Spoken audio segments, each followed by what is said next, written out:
ใจกลับมาอยู่บ้านแล้วเราก็คิดว่าเราจะอยู่ที่นี่ยังไงให้แบบให้ฟูลฟิลกับเราให้เราเองมีความสุขเพราะแพร่ก็เป็นเมืองที่แบบเงียบมากตอนกลับมาเมื่อแบบ8-9 ปีที่แล้วคือแพร่แบบ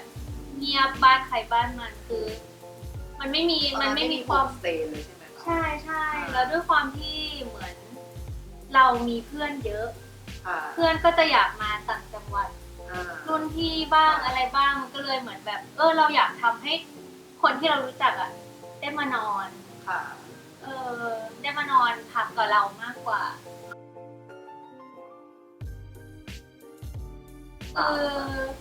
เอาจริงๆคือคุณพ่อออกแบบทั้งหมดทั้งแปลนทั้งตกแต่งแต่ว่าในส่วนเดคอเรทอื่นๆนะคือมันเป็นงานของทุกคนที่ว่าเราคุยกันว่าลูกคนนี้อยากมีห้องแบบไหนลูกคนนี้อยากได้ยังไงคือ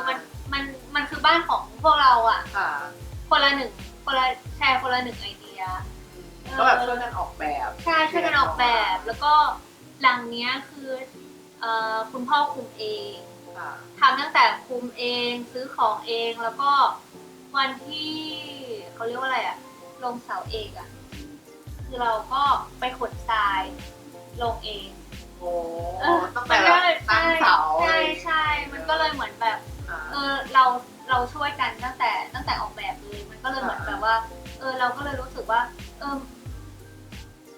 มันทำไปเราปรับไปได้เพราะว่าเหมือนแบบกับความเป็นจริงมันอาจจะไม่เหมือนกันจริงคือเราเวลาเราไปพักที่ไหนเราชอบที่ไหนเราก็จะแบบเหมือนแอบจำเราชอบแบบระบบตรงนี้ของเขาแล้วก็เหมือนเอามาลองทำการบ้านดูว่าแบบอย่างนี้มันเป็นไปได้ไหมหรือว่าการบริการเรื่องอาหารเช้าเรื่องนู่นนี่คือจริงๆทุกอย่างมันทำการบ้านมาตลอดแบบถึงทุกวันนี้ก็ยังทำอยู่ใช่มันคือมันไม่มีแบบเราจะไม่ได้ทำเหมือนโรงแรมอย่างเงี้ยแต่เราอาศัยว่าอย่างเราเองเราชอบไปนอนโฮมสเตย์เราเลือกไปแบบเล็กๆไกลๆไปยากๆอย่างแบบบ้านไร่อย่างเงี้ยอะไรอย่างเงี้ยมันก็จะมีทุกเราเชื่อว่าทุกที่มันมีกิมมิคของมันที่เจ้าของแต่ละคนคิดมาแล้วว่าเราใส่ใจตรงนี้เข้าไปแล้วเราชอบแบบนี้เพื่อที่ออกมาเป็นผลลัพธ์แบบนี้ก็เป็นช่วงๆค่ะแต่เอาจริงๆคือช่วงที่กิ๊กลูกค้าเยอะจะเป็นช่วงฤดูฝนถึงหนาวแล้วช่วงนี้แหละปกติก็คือปกติจะเป็นวันธรรมดาเลยค่ะวันธรรมดาเลยธรรมดาเยอะกว่าเสาร์อาทิตย์คือทุกวันนี้ก็ยังนั่งทำการบ้านกับคุณแม่ว่าแบบช่วงเดือนนี้ลูกค้ามาช่วงนี้วันที่เท่าไหร่อะไรเงี้ยค่ะก็อย่างบางที่พักที่เชียงใหม่เขาจะแบบวีคเดย์อะไรอย่างงี้ใช่ไหมคะคนราคาแต่ว่าเราเองเราคือเราถัวไปเลยเราแบบคือเราคิดราคาเดียวเราไม่ต้องมาปวดหัวว่าแบบเสาร์อาทิตย์ราคาเท่านี้ศุกร์เสาร์อาทิตย์ราคาเท่านี้เพราะว่าถ้าสมมติกรณีลูกค้าแบบเลื่อนวันพักมันจะมีปัญหาละมันจะมีปัญหาว่าเดี๋ยวจะต้องจ่ายเพิ่มเลยใช่เพราะว่าเราเองเราก็คือทำไมเราถึง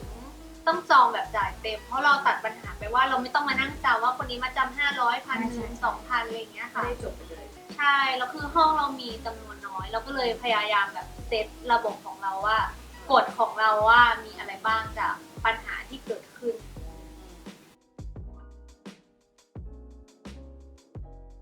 จริงๆแล้วก็มีหลายๆคนแบบคือมีที่อยู่แล้วบางคนก็ไม่ได้มีที่แต่ว่าอยากทำธุรกิจที่แบบเป็นโฮมสเตย์เล็กๆเหมือนเราแต่พอเขา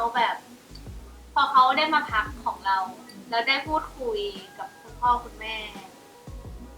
ก็จะบอกตลอดว่าทุกอย่างคืออย่างแรกคือใจต้องมาคือมันอาจจะไม่ได้มีพร้อมเหมือนเราในเรื่อง คุณพ่อออกแบบหรืออะไรอย่างเงี้ยคือนอกจากเงินทุนแล้วก็ต้องมีใจด้วย พอมีใจปุ๊บคือก็ต้องอดทน คือมันจะตามมาเป็นสเต็ปอะค่ะมันไม่มีใครแบบเปิดโฮมสเตย์แล้วมันจะ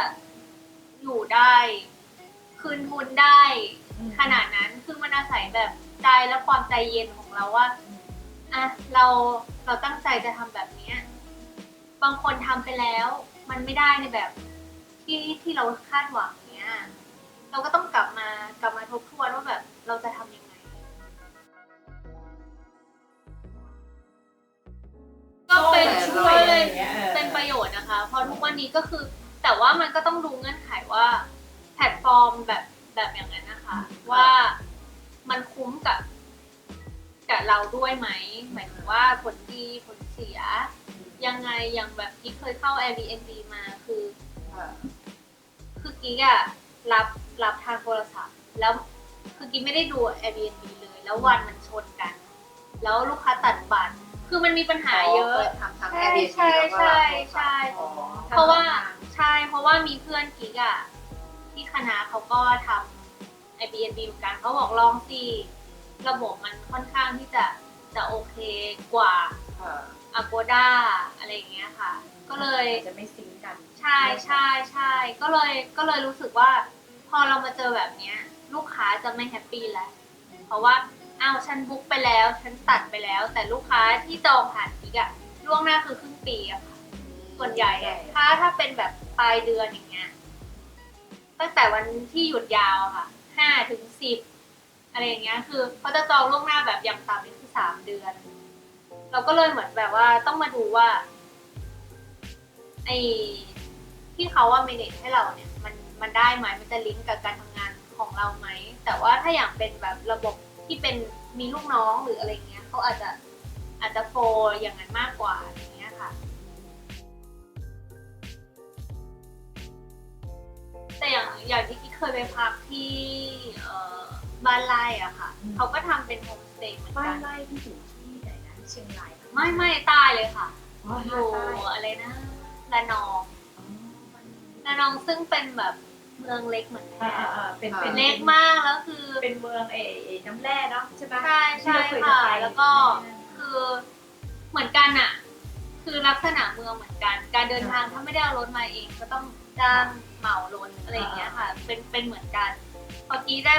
ไปพอกี้อยากไปดูเขาว่าเขาทำยังไงเพราะว่าอันนี้เขาก็ช่วยชุมชนเหมือนกันเอาชุมชนมาทำงานด้วยคนในชุมชนจริงๆนะคะแบบมาปลูกผักมาทำอาหารทำคาเฟ่แล้วก็ทำความสะอาดซึ่งเขาเป็นสเกลที่ใหญ่กว่าเราใหญ่กว่าเยอะค่ะเขามีทั้งหมด15 หลังตอนนี้เป็นกึ่งโฮมสเตย์โรงแรมเลยใช่ไหมไม่ค่ะเป็นโฮมสเตย์คล้ายๆกันเนี่ยแต่ของเขาเป็นหลังค่ะเขาจะมีสตอรี่ของเขาบ้านหลังแรกเป็นอย่างนี้ตอนนี้มีถึงหลังที่15แล้ว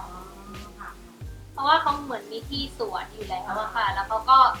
แต่นั้นเขาก็โชคดีเหมือนกิ๊กเหมือนกันเพราะว่าเขาจบสถาบันมา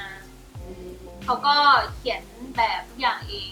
เพราะฉะนั้นเนี่ยเขาจะมีแบ็กกราวด์อยู่แล้วพวกอินทีเรียพวกอะไรใช่อันนี้ถ้าคนที่ไม่ได้มีแบ็กกราวด์อย่างนั้นน่ะมันก็จะน่าจะมีความซาวพวกอินทีเรียเนี่ยเข้ามาช่วยใช่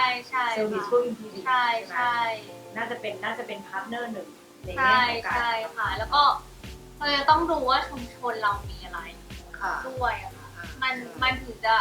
สามารถใช่คือต้องมีคนที่เซอร์เวย์ว่าที่นั่นหรืออะไรอย่างเงี้ยใช่ค่ะแล้วก็อีกอย่างก็จะต้องมีแบบโคที่เป็นแบบคนในชุมชนที่ทำแอคทิวิตี้หรืออะไรอย่างเงี้ยอันนี้สำคัญค่ะเพราะกิจกรรมนั้นๆใช่อาจจะแบบเดินป่าอะไรอย่างเงี้ยค่ะคือคนเดี๋ยวนี้คืออยากทำกิจกรรมใช่แล้วสามารถมาเที่ยวคนเดียวได้อันนี้คือเป็นคีย์หลักเลยแบบในการท่องเที่ยวแบบยุคนี้นะคะ